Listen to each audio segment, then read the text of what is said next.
కబ్జా చేయడం, అడ్డు చెప్పే వారిని బెదిరింపులకు పాల్పడుతూ అక్రమ కేసులను బనాయించడం, అంతేకాకుండా గత తెలుగుదేశ ప్రభుత్వ హయాం నుంచి నేటి వరకు రాష్ట్రంలో ఏ పార్టీ అధికారంలో ఉంటే ఆ పార్టీ కొమ్ము కాస్తూ ఆ పార్టీ నాయకులను అంటకాగుతూ ఎవరికి ఖాతరు చేయకుండా తమ ఇష్టారాజ్యంగా వ్యవహరిస్తున్న భూ బకాసురులను జనార్దన్ రెడ్డి, సిఎన్ రెడ్డి సోదరులు.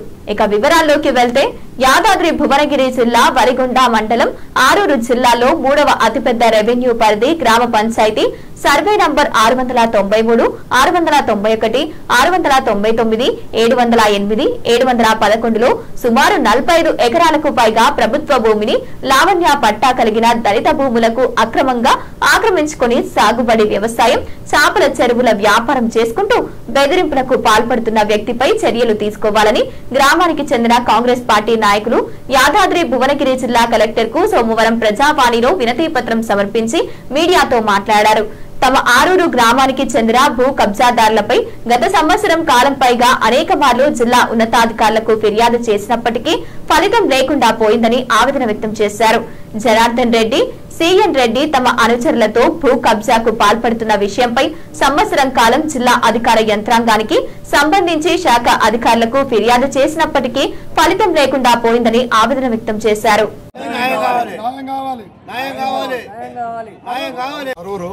నేను గ్రామ శాఖ అధ్యక్షుడు కాంగ్రెస్ పార్టీ. అయితే మల్లన్న బండ అనేది వెనకటి సందు కూడా కాలువ ఎస్సీలకు మొత్తం 150 ఎకరాల భూమికి ఎస్సీలకు కాలువ ఉండే చెరువు నీళ్ళు పోదానుకు ఊరు చెరువుకి వెళ్ళి అది చెడగొట్టుకుంటూ ఇప్పుడు 7 నెలల క్రితం 10 ఏళ్ల క్రితం సంది భూములు కొన్నాడు. మొత్తం కథం చేసుకొని మొత్తం బెదిరించుకుంటా ఆడ మల్లన్న బండ కబ్జా పెట్టి భూమి అదొకటి ముద్రగంటి చెరువు ఇది ముద్రగంటి చెరువు కూడా 20-23 ఎకరాలు అది కబ్జా పెట్టిండు. చేపల చెరువులు పెట్టిండు. అన్నదాములు ఇద్దరుగా జనార్దన్ రెడ్డి, సిఎన్ రెడ్డి ఇద్దరు కలిసి 7 రోజులు బెదిరించుకుంటా ఆయన చూసి అధికారులు పోయి కూడా భూమి మీద పోయి కూడా తప్పడానికి లేదు కంతే అని కూడా గుమ్మకాయ కూడా వస్తున్నారు. కాబట్టి మా గవర్నమెంట్ ఉన్నాక కూడా మా కాంగ్రెస్ నాయకులకు న్యాయం జరగలేదు. మాకు ఉండి కూడా లాస్ట్ సీఎం దగ్గర కూడా వెళ్తాం మేము. కానీ ఇవన్నీ దయచేసి మీరు ఖచ్చితంగా చేసి ఎవరి భూములు వాళ్లకు గవర్నమెంట్ ల్యాండ్ ఉంటే గవర్నమెంట్ తీసుకొని యువతల భూములు మొత్తం యువతల రీసెంట్ చేసిర్రు. 3-4 రీసెంట్ చేసి వాళ్ళ భూములు గుంజుకొని ఆ భూములు ఇస్తలేరు. ఏమన్నా కబ్జా మీద పోమంటే ఆర్టీఓ ఆఫీస్కి వచ్చినాం, కలెక్టర్ ఆఫీస్కి వచ్చినాం.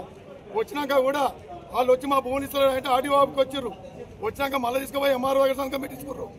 ఇంతవరకు కూడా ఇక్కడ ఉన్న వ్యక్తి కూడా ఈయన భూమి ఉంది సుధాకర్ అంటే ఆయనకు ఆ భూమి కూడా ఇప్పుడు కబ్జా మీద రాణిస్తలేరు ఇంతవరకు కూడా. దయచేసి కూడా అందరికి కూడా న్యాయంగా చేయాలని కోరుతున్నాం. కుమార్ రామచంద్రు జినకల్ అనే వీరే బాధ్యులు వీళ్ళ మీద కేసు ఫిర్యాదు చేయడం వల్ల కేసు డిస్పోజ్ అని చేసిండు. మా భార్య ఇప్పటి వరకు నా పెండ్లై 20 సంవత్సరాలు అవుతుంది. 20 సంవత్సరాల నుంచి ఫస్ట్ కంప్లైంట్ చేయడం జరిగింది. ఒకే కేసు 2 సార్లు చేసినామని సమాచారం కింద తీసుకుంటే ఇట్లా ఒకే కేసు 2 సార్లు చేసినామని డిస్పోజ్ లెటర్ ఇచ్చిండు. దీన్ని స్పందించి నాకు న్యాయం చేయాలి.